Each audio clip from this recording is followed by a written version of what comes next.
Unless you're new to this channel, you know that I have a very big fascination with all things James Bond, and 007 Quantum of Solace has always been, in particular, a very interesting topic for me.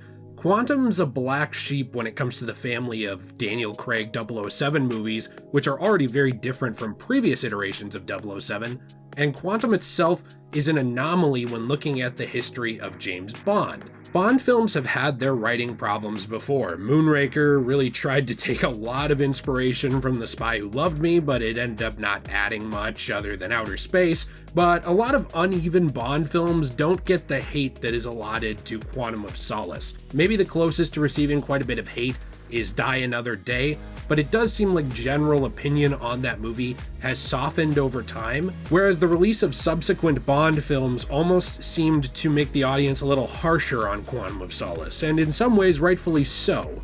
Quantum was written just before the 2007 and 2008 Writers Guild strike, and while I love this movie, it had a lot of problems because of that strike. According to Daniel Craig, the script arrived in a bare-bones form just 2 hours before this strike began, and this left director Marc Forster and Bond actor himself, Daniel Craig, scrambling to rewrite portions of the movie during the production of the film. "We had the bare bones of a script, and then there was a writer's strike, and there was nothing we could do," said Craig. "We couldn't employ a writer to finish it. There was me trying to rewrite scenes, and a writer I am not. It was never meant to be as much of a sequel as it was, but it ended up being a sequel, starting out where the last one finished," Craig concluded in an interview with Time Out London. In fact, very few Bond movies are so connected as the era of Craig Bond films, but even fewer Bond films than that are more connected than Casino Royale and Quantum of Solace. In fact, I would argue these are two of the most connected Bond films in the entire mythos of Bond movies. It's just, they are a direct sequel, picking up right where the events of the previous movie started off. No real time skip, except maybe an hour. It is just right there. It's to the point where Quantum is often viewed in the fandom more as Casino Royale's third act with a different name than it is even viewed as a straight up sequel. It pretty much is just the conclusion of the events that transpired in Casino Royale. Before we get further in, if you enjoyed today's video, please consider leaving a like and subscribing for more content. It actually does help us out a lot. We cover a lot of different topics on this channel, from Kingdom Hearts to Bond, to obviously Fallout, Assassin's Creed, DC and Marvel Comics, Star Wars, and more. This is just a really fun channel if you're into pop culture and enjoy that kind of stuff like I do, so I hope to see you along for the ride. And there are resources in the description down below to help support the channel I will discuss later as well if you enjoy what you see here. There were many changes made around Quantum of Solace. Comicbookmovie.com even pointed out that Quantum of Solace writer Neil Purvis revealed an original planned scene for Quantum was for the movie to kill off M at the midway point, and this is a plot that would later be reworked into Skyfall due to it not carrying the emotional impact that it should have in that proposed script for Quantum of Solace. With all the writing issues around Quantum, it comes as very little surprise that the ending wasn't always a certainty, as Forster and Craig scrambled to fix portions of a movie that just didn't work fully. I did want to mention here that even though we've known of changes to Quantum's ending for years now, in February of 2023, Screen Rant published an article that brought this subject back to my attention, and I will be linking to that article and different articles, interviews, and more that I got information from in the description down below. I do my best to cite my sources. Something that really irritates me when doing research is it doesn't seem like a lot of other people do, so I do want to leave those resources there for you if you're interested in checking this out yourself, maybe working to piece together the puzzle a little bit at a time. 15 years ago, all the way back in the good old year of 2008, a journalist named Steve Weintraub published a piece for Collider sharing some of the elements of this cut ending that I think are just fascinating. Steve actually still publishes work for Collider, so if you're interested in checking out his work, I don't know anything about him as a person, but some of his work is really good, so I've linked to his articles in the description down below. He actually participated in a Quantum of Solace press day, which was promoting the film to the media, and this press day allowed him to take place in roundtable discussions involving some of the cast, producers Barbara Broccoli and Michael Wilson, and director Marc Forster. During this discussion, some interesting questions were asked that provided some of the early breadcrumbs regarding this elusive and alleged scrapped ending of Quantum of Solace. It was originally asked if there was anything that fans could look forward to on the DVD and Blu-ray release as far as deleted scenes or extras, and Marc Forster answered, not so much yet, to if they were thinking about it, but there is only one little deleted scene, and then there's tons of footage from behind the scenes. You know, we made the whole behind the scenes piece and several other pieces that they've been working on, so I just looked at it a little bit, but that's probably what will be included. At this point, Steve asked Marc, was that scene a different ending? And Marc said, that scene? Actually, yes. Where it ends now, there was another scene following, but I took that scene out. To which Steve asks, can you tell us what this scene might be? Marc then responds, no, you don't want to spoil that because it's better to just keep it as it is. I mean, it's like I was thinking, we shot the scene and it worked.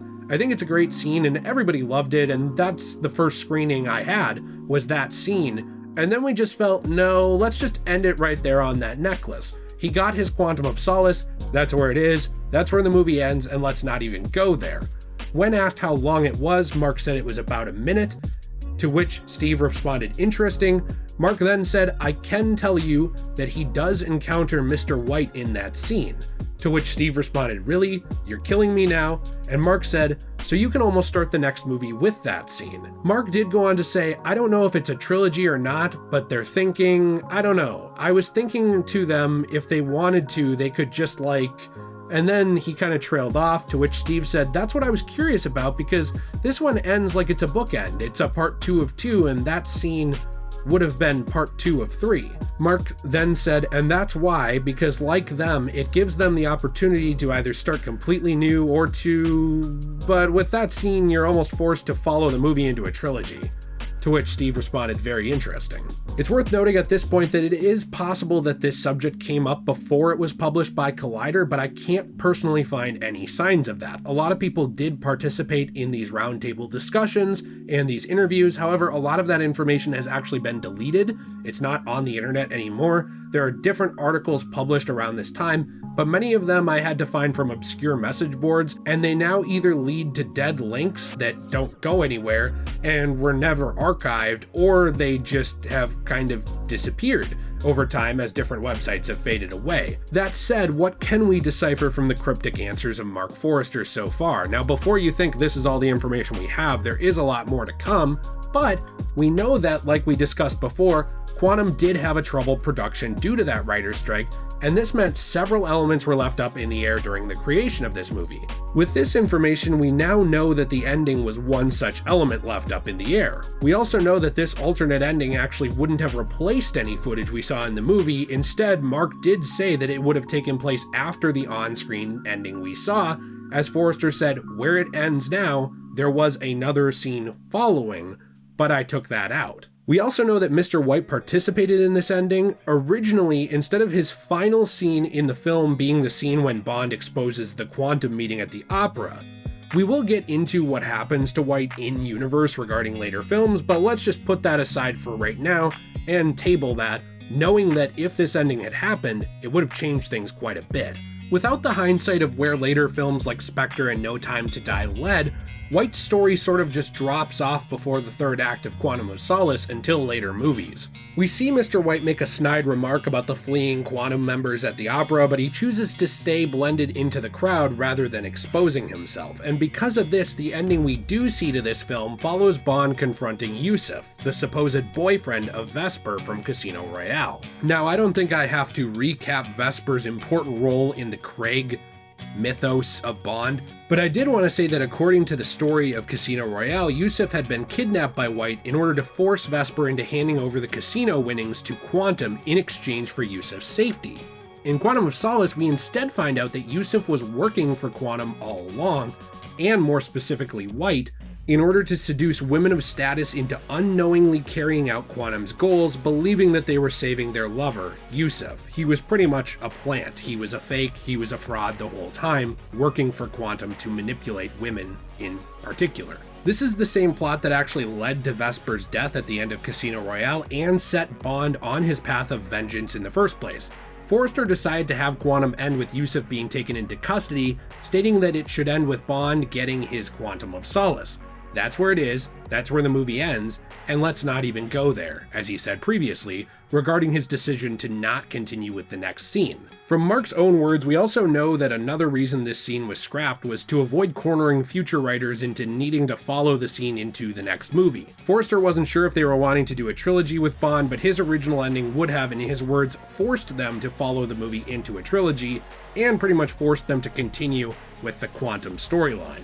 In 2008, CommanderBond.net published a small story regarding this cut scene, referencing an interview with Reel's channel where Forster revealed the same information he told Collider, but in different words. He said, "Let's put it this way, Bond encounters Mr. White at the end of that scene. You wouldn't have had a choice at the end of that but to follow that lead." Unfortunately, this Reel's channel interview no longer leads anywhere, with the URL being broken and only arriving at a 404 error page. Now, I have included, like I said, links in the description down below. I have not included the dead links. However, a lot of those are very easy for you to find. The reason I don't want to include them is in case somebody ever buys these domains and links them to something like adult content that could get me in trouble. So if you ever want to, those links are out there to find, but I can't guarantee what they will lead to in the future, as right now they lead nowhere. That said, it doesn't sound like Forster revealed much more about this scene to Reel's channel regardless than he told Collider. As Forster had previously stated, we would all understand more when this cut ending reached the Blu-ray and DVD home release editions of the film, so why are we talking about this? They clearly did, right? That's wrong. That day when they would reach the home release editions of the film never came. For whatever reason, it was decided to not include this scene in the home release, and as far as I'm aware, no full clip of this scene has ever been viewed by the general public. There are some privated videos and clips that have been circulated online, however, they're pretty much all dead now. On YouTube, if you click the links from other websites that lead to YouTube videos that supposedly have this scene, they are dead. There are certainly some Bond channels that have talked a little bit about it, and there's a tiny bit of footage floating around that we will show in a few minutes, but we need to provide some context to get to it or you won't even understand what's going on. It's that little. Some people online speculate that Eon wanted to avoid debates of canonicity regarding the scene, since they already deal with this all the time with multiple actors and interpretations of the character, so they chose to not include it in the release. Whether this is the true reason or not, no one really knows except the people who made the decision to not include it. In 2015 and 2019 respectively, mi6hq.com, a very prominent Bond fan site that gets a lot of information and interviews, published stories regarding this scene. They pointed out that the Quantum of Solace soundtrack actually had a very interesting image on it, showing Mr. White sitting in a chair, legs crossed, pointing a gun at someone. This was a scene that never made it into the movie, and a room that never made it into the movie, as far as anyone can tell, as well.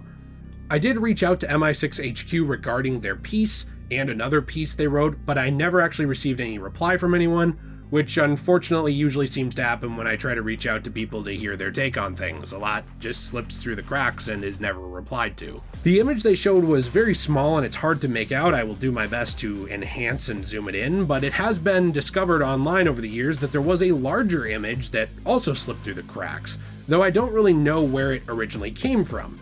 MI6 Confidential magazine did run a piece on this scene, but it didn't reveal much more information than we've already talked about, and unless you special ordered that magazine issue years ago, it's no longer available. I can't find it anywhere online, and no matter what, I can't find scans of these magazines floating around, even floating the high seas, and despite being about 10 years old, it's just kinda out there for whichever movie collectors own it, and that's about it. So that information is just kind of in the wind unless you're one of the community who purchased this issue back in the day. Regardless, mi6confidential.com did get some information about it, and this information would go on to grow over the years.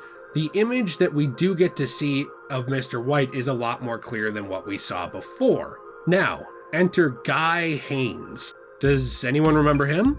Well, he was actually a minor antagonist mentioned in Quantum of Solace, who is a high-ranking British government official being an advisor to the British Prime Minister. Why does this exactly matter? Well, different versions of the official 007 Quantum of Solace video game place Haines in an ending scene with Mr. White. Now you're going to think, well, Jay, this is a video game, why does this matter? And that's something we'll get to in a second. In the cutscene, we see Bond preparing to enter Haines' estate, while Haines is in a meeting with Mr. White. This matters because since deleted online footage that I've only found a tiny piece of showed the same room and scene we saw in the previous image with Jesper Christensen, the actor who played Mr. White, sitting and aiming a weapon towards an off-camera character, at which point he says this. It wasn't your fault, but they know who you are. It wasn't your fault, but they know who you are.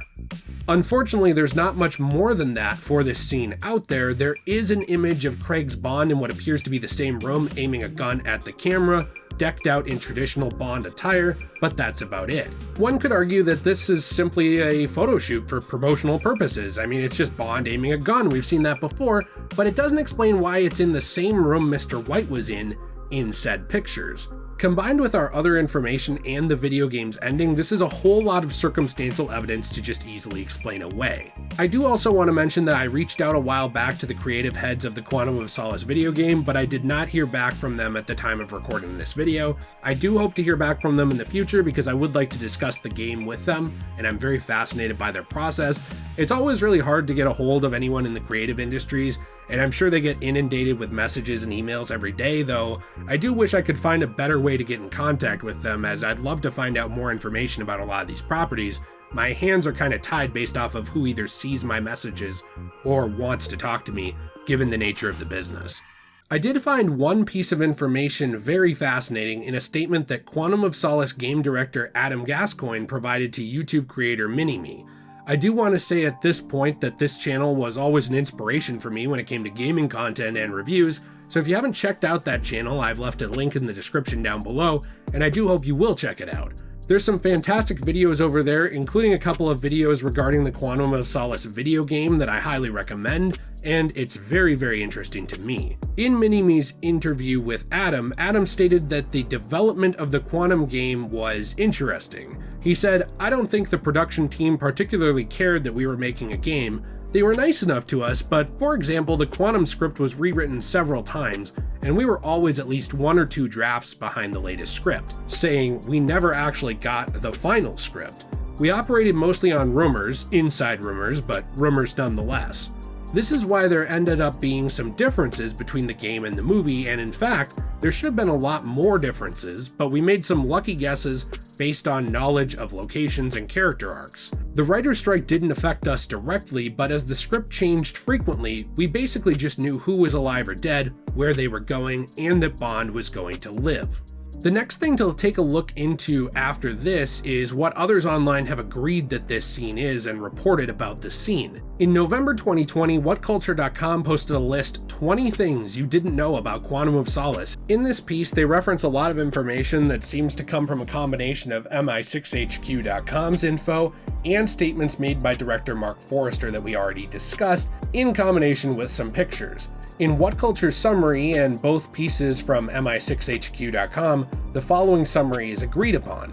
Following Bond dropping the necklace he received from Vesper, he tracks down White and Haynes' meeting and interrupts it. When he arrives, White appears to be in a confrontation with Haynes, drawing his weapon on Haynes and spouting villain dialogue, which included the line, "It wasn't your fault, but they know who you are."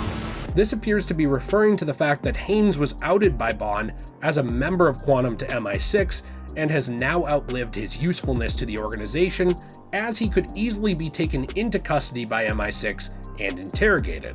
As Bond enters the room, this is where things become a little more complicated and not fully agreed upon. No matter what happens following, it's agreed upon that Bond does shoot someone and says his famous Bond, James Bond line in reply to being asked who he is, which is a question that would only make sense from Haynes or someone that isn't Mr. White, as White was familiar with Bond at this point, very familiar having met him before in previous scenes, and also manipulating the events behind his tragedy in Casino Royale. Some sources have claimed that Bond kills White, with the implication being that he will take Haynes into British custody. Others I've seen say Bond kills both, but I personally don't believe that interpretation for several reasons. It is possible that that was one version of this scene originally, as I have seen MI6HQ.com say that there were different versions of this scene originally planned, but the main reason I don't believe Bond would kill Haynes in this scene is because it would be really pointless.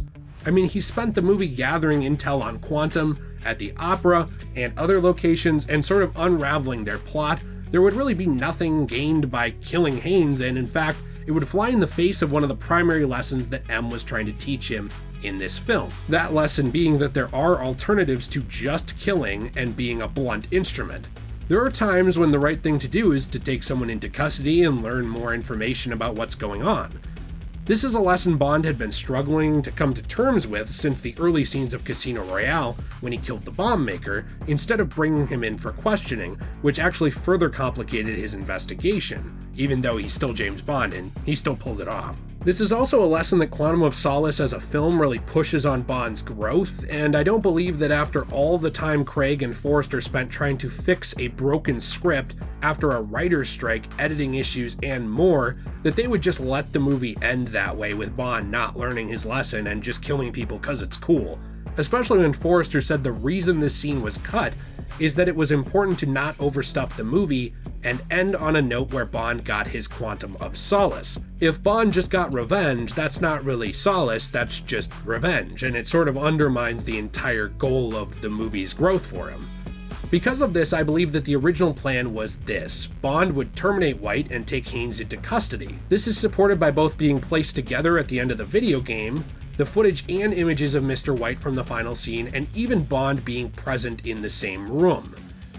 It's also corroborated by the dialogue White says, which implies he is getting rid of someone that he had a previous connection to. It's also supported by game narrative director Adam Gascoigne saying that the movie production team was always a few scripts ahead of the game production team, and that the game production team never actually got the final script of the movie, being forced to rely on inside rumors and just knowing who lived and died.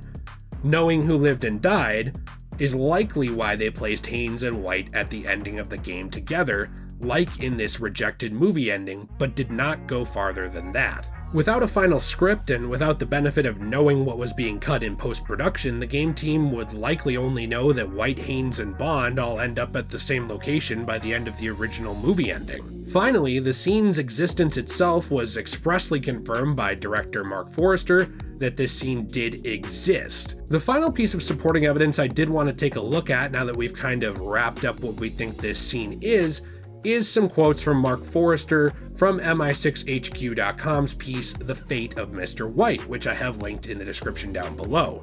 This piece includes 2 quotes from Marc Forster that I found very interesting and tied into the idea that Bond would deliver his iconic line, "Bond, James Bond." Forster said, "It was just felt that this other scene took you in another emotional direction, and it felt like where it ends now, Bond had found his Quantum of Solace and his storyline is completed. That final scene was more like a hanger-on." In one way, I think it's not a bad thing that Bond doesn't deliver the iconic line. The line will always be there and the line will return. The great thing about Bond is that Bond always gets reinvented. Turning things upside down isn't a bad thing. Between all the information we've compiled, all the quotes and in-depth pieces by multiple Bond websites, the lost behind-the-scenes footage and pictures, and the input of the game design team, I believe the timeline of Bond tracking down White and Haynes, preventing Haynes' assassination by killing White, and then responding that his name is Bond, James Bond, into the gun barrel ending is the best possible timeline breakdown of this scene we can come by with all the information, clues, and I guess I should say evidence that we have.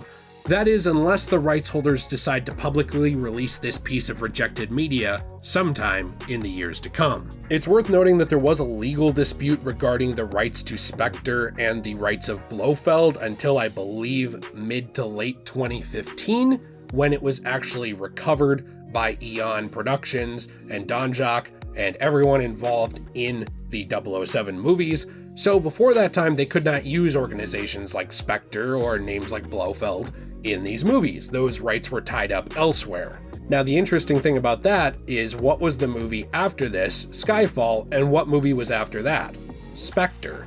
Recovering the rights to Spectre as an organization to use in the Bond films directly did affect this, I would say, entire franchise going forward, and of course we did get to see the return of Mr. White in 007 Spectre. White's daughter Madeline would also go on to have a massive impact on the life of James Bond and lead directly into the events and ending of No Time to Die, and of course this character came full circle. going from blunt instrument into human. If Mr. White had been killed here, not only would it have forced people in the future to pretty much work with just Quantum and keep going with Quantum instead of incorporating Quantum into the later Spectre, it also would have made it so the plan for Mr. White would have had to have been very different.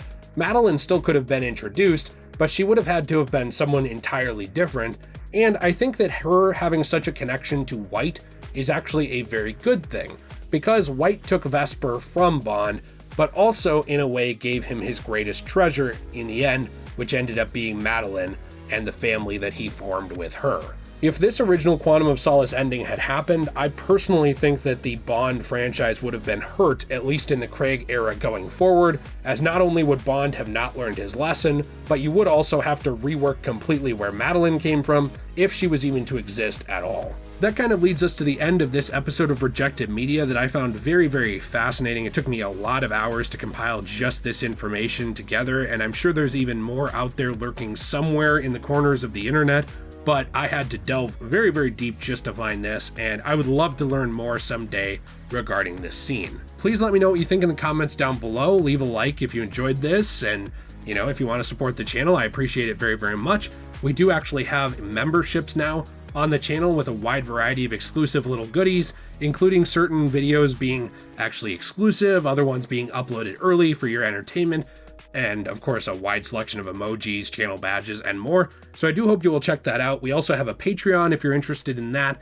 and of course we have several other channels. My wonderful wife Jill runs a channel, Magical Jill, which is actually focused around things like Pokemon, Sailor Moon, dolls, and more, toy reviews, lots of fun stuff. I recently started another channel, which is The King of Creepy, which is pretty much just horror narrations and horror content from me, which I love. I'm having a fun time over there, so that's in the description down below. We play games together over on Degenerate Plays, and of course as well, we do have a wonderful website my wife Jill runs, enchantedglamour.com, that's GLAMOR.com. You can also go to degeneratej.com or magicaljill.com, where you can get a wide variety and selection of comic book resin pieces from recycled comic books, preventing them from going into landfills.